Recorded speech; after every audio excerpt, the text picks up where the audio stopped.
Airless paint sprayers must be gold-plated on the inside because they are all ridiculously expensive, with the exception of the Krause Becker, which I found on Amazon for what I think is a very fair price. So, is it any good? Well, stay tuned and you'll find out. This will also be a real quick setup guide for you, so it'll get you up and running if this is your first time using a paint sprayer like this. And we'll also talk about the cheapest, easiest way just to keep these things oiled so that when you're done with it, you don't have to worry about it rusting up. Okay, we'll start by attaching the high pressure line. So I'm going to pull off the little blue condom here. Pop out this little red seal from the line. And we'll thread it on. Snugging it down with a 19mm wrench. And we're going to snug that to 1 pounds. So there's 1 and there's pounds. Gun side's the same 19mm. And the gun has a filter already in it. It's just a steel mesh filter that's up into the handle. And you've got a little stainless steel, which is nice to see. Stainless steel swivel, which is, again, very nice. And we'll thread this guy on. Go. And that's it for the gun setup. So in preparation for spraying, you're going to definitely want to mask off anything that you don't want to overspray on.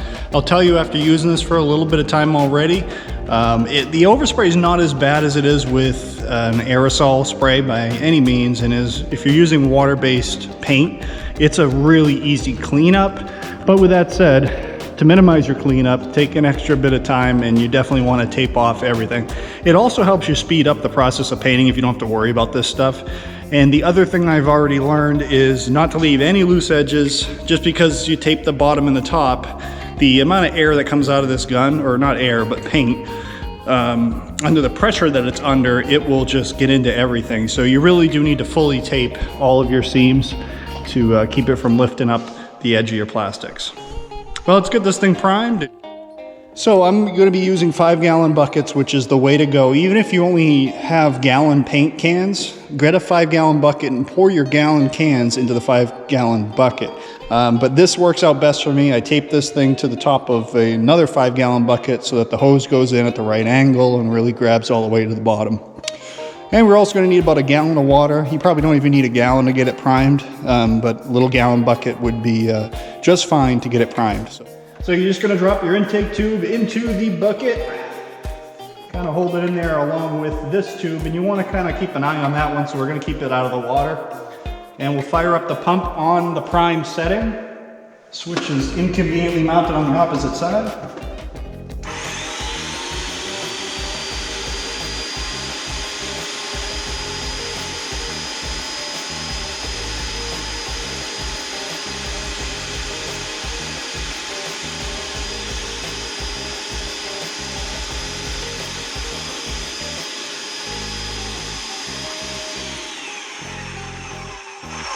As you see, it pulls prime very well and relatively quickly, considering it's going up, you know, 1.5 feet. I'm gonna now rotate over my 5 gallons of paint. We're going to quickly drop this guy right into the paint. Okay, now that we have it in the paint for the suction line, we're still on prime, and we're gonna fire this pump up again until we start getting some color through our prime tube.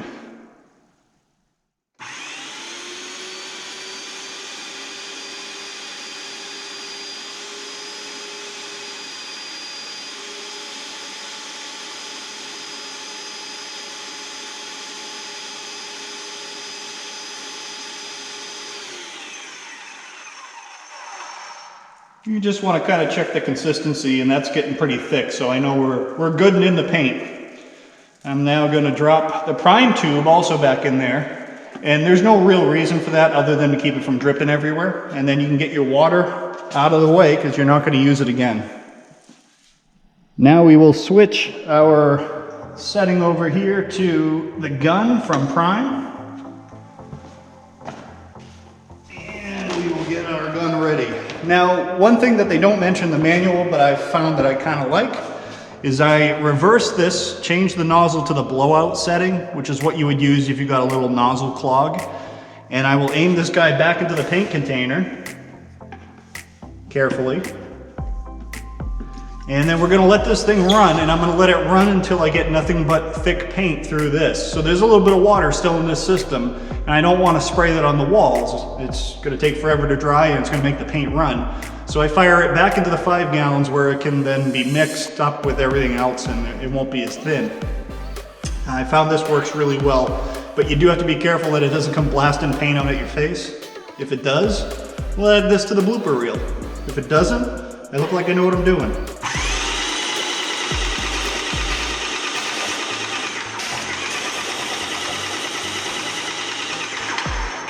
All right, it was a little messy, but not super messy. A little messier than I think I want to do.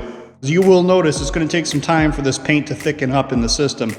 And you don't want to shoot it anywhere that you plan on painting anywhere soon, because it's just going to water everything down. But we will let this thing, I'm not going to paint the bottom, because the bottom is a different color than this. So we're just going to let this out down in the bottom area here.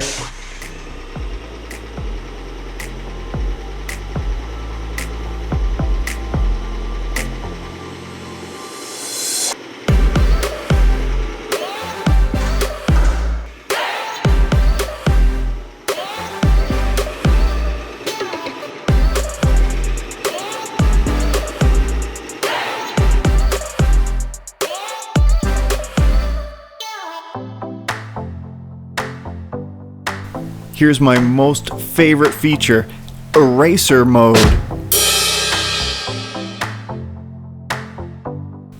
So in all seriousness, this thing makes incredibly quick work of large projects. And it's not just big projects like this, but think about intricate things like decking and railings and stuff that just takes forever with any other method. This is absolutely the best option for those types of projects. All right, to begin the cleaning process, we're going to take out the main suction line. This part is a little messy, and there's no real way around it. We're going to dunk that into that same old gallon. I'm going to leave the, what the fuck is this thing called? I'm going to leave the prime hose in my paint bucket. We're gonna shut the pump off. We're gonna switch it to prime. And whoops. Don't you hate when that happens? And now I'm gonna run it until I get some water coming out of this into my paint can.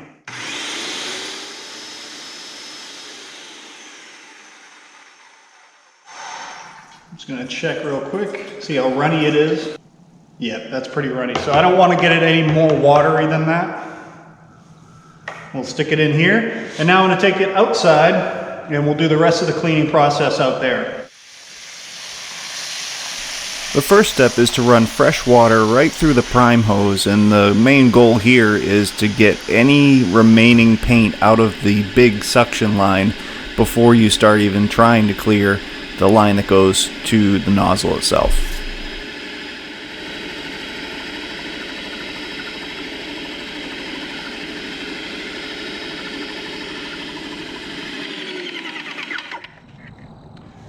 Alright, we're running pretty clear now out of the prime tube, so I switched it back over to the nozzle. We're going to blow the lines out here.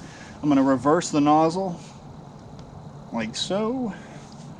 So it's shooting a steady stream, that way I don't mist it and have it go everywhere. It's just going to go to a small area, and then we'll rinse the grass after that.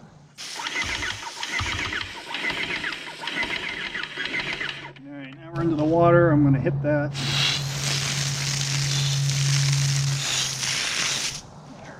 Keep on going. And you basically repeat this process over and over again until water runs clear. And then once that's done, we're going to remove the nozzle. We're going to clean in there anywhere by hand and shoot some oil into the intake hose and put it away for storage.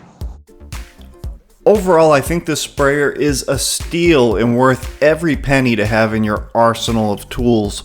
There's simply no other way to cover this much ground with this little amount of effort. Thank you for watching, and please consider subscribing if this video helped you. I have low self-esteem, and you subscribing helps fill a void in my heart, so it's a pretty big deal. As always, if you have any questions, concerns, comments, and or criticisms, throw them down in the comment section below me. And have a great day, everybody.